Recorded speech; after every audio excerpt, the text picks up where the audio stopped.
warahmatullahi wabarakatuh. Apakah para anak ibu semuanya sehat kan? Alhamdulillah, Allah masih memberi kita kesehatan. Apakah sudah siap untuk belajar anak-anak ibu semuanya? Alhamdulillah. Mari sama-sama kita berdoa agar Allah memberkahi pembelajaran kita hari ini. Bismillahirrahmanirrahim. Rabbi zidni ilman warzuqni fahman. Amin. Baiklah anak-anak ibu, sebelum kita mulai pembelajaran, ibu mau kasih satu pantun agar anak-anak ibu tambah semangat.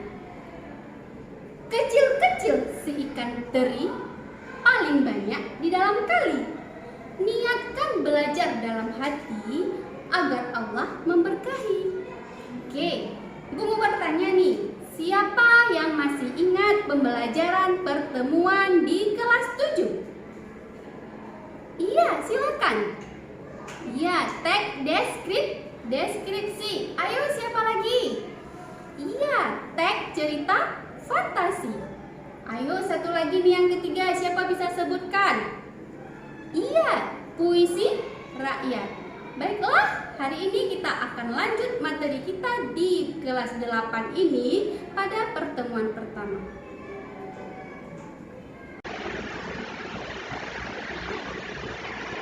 Baiklah, anak-anak ibu, kita hari ini akan belajar tentang teks berita. Ya, biasa kalau udah kita bilang berita udah tergambar dengan yang namanya Serambi Indonesia. Jadi hari ini kita belajar KD-nya atau kompetensi dasarnya tentang mengidentifikasi unsur-unsur teks berita yang didengar atau yang dibacakan. Tujuannya nanti anak-anak mampu mengidentifikasi unsur-unsur teks berita dari berita yang dibacakan. Coba perhatikan, ini ada dua gambar. Kira-kira adakah yang bisa menebak ini gambar apa? Ayo tunjuk tangan. Oke, ini namanya koran dan majalah. Iya, majalah. Apa berita itu? Pasti ya sering mendengar berita. Berita adalah teks yang berisi tentang peristiwa yang terjadi di seluruh dunia dan disebar melalui media sosial, media elektronik, maupun media cetak. Kalau sekarang sudah canggih, ada juga di Instagram, ada juga di Facebook misalnya ya. Karena kita sudah berada di dunia abad 21. Oke. Contohnya, di mana saja disebarkan berita itu? Ada di radio, televisi seperti bukan tadi, di internet, majalah dan website ya.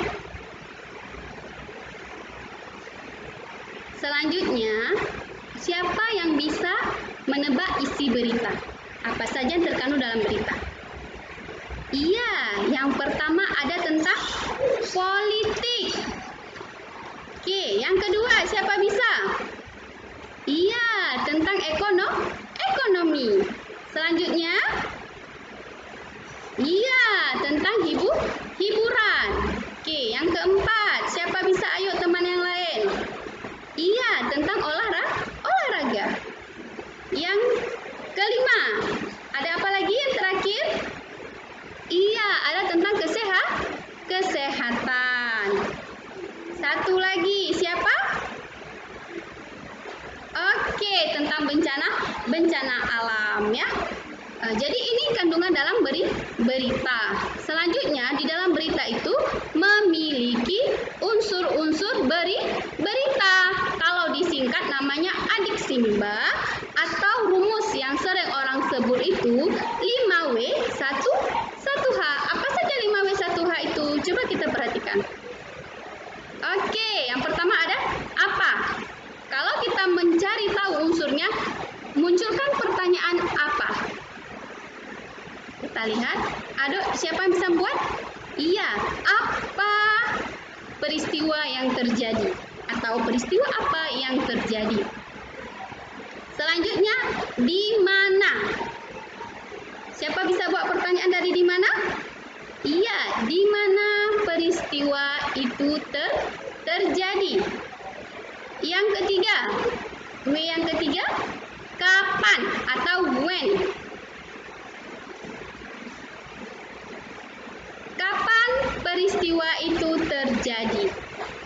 Yang keempat, ada siapa.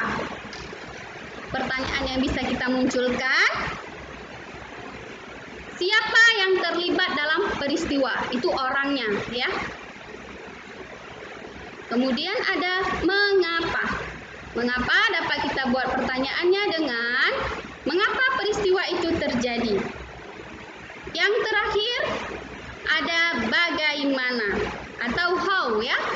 Pertanyaannya, bagaimana peristiwa itu terjadi.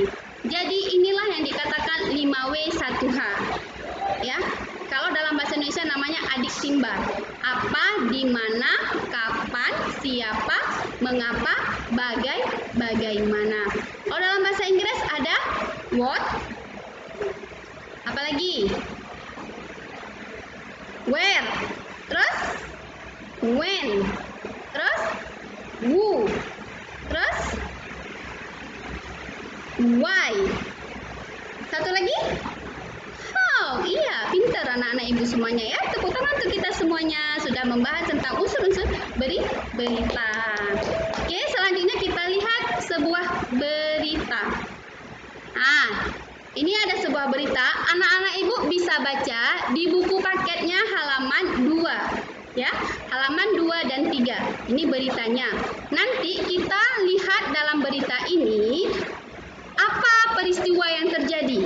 Kira-kira setelah kita baca apa peristiwa. Kemudian di mana, kapan, apalagi, ayo. Iya, mengapa, terus bagaimana.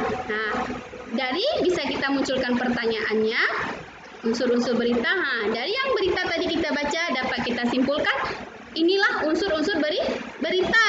Apa yang terjadi, padatnya pelabuhan Merak, terus siapa yang mengalami peristiwa, truk-truk pengangkut barang, dan seterusnya. Oke, paham sampai di sini anak-anak ibu? Alhamdulillah. Oke, jadi untuk hari ini tugasnya, nanti anak-anak ibu carilah dan bacalah sebuah berita di media, kemudian identifikasi unsur-unsur berita yang tadi setelah kita pelajari. Paham ya? Jadi hari ini pembelajaran ini akan ibu nilai karakter alfitiannya tentang membiasakan diri mengikuti berita edukasi baik nasional ataupun internasional, termasuk dunia Islam, ya. Kemudian kita harus rajin membaca buku. Karena di situ semua dapat informasi, baca koran, baca majalah, baca buku, atau sekarang sudah canggih, kita bisa baca di Google juga. Oke, materi kita ini juga dikaitkan atau terkandung di dalam Al-Quran, ya. Allah Subhanahu wa Ta'ala telah menurunkan sebuah ayat tentang, hai orang-orang yang beriman, jika datang kepadamu orang fasik dengan membawa suatu berita, maka periksalah dengan teliti agar kamu tidak menimpakan suatu musibah kepada suatu kaum tanpa mengetahui keadaannya yang menyebabkan kamu menyesal atas perbuatan itu.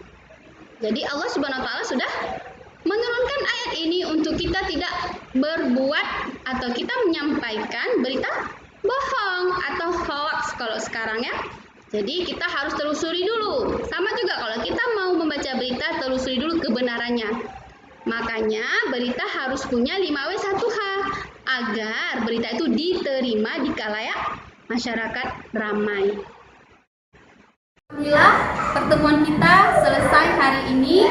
Dapat kita ambil pelajaran bahwa membuka dunia, ya. Dengan membaca kita banyak tahu. Boleh baca buku, baca majalah, terutama membaca Al-Quran. Jadi dengan membaca wawasan kita sangat luas. Baiklah, sebelum kita tutup, ayo sama-sama nak, kita bangun, kita tepuk. Terima kasih dulu agar kita semangat sampai nanti.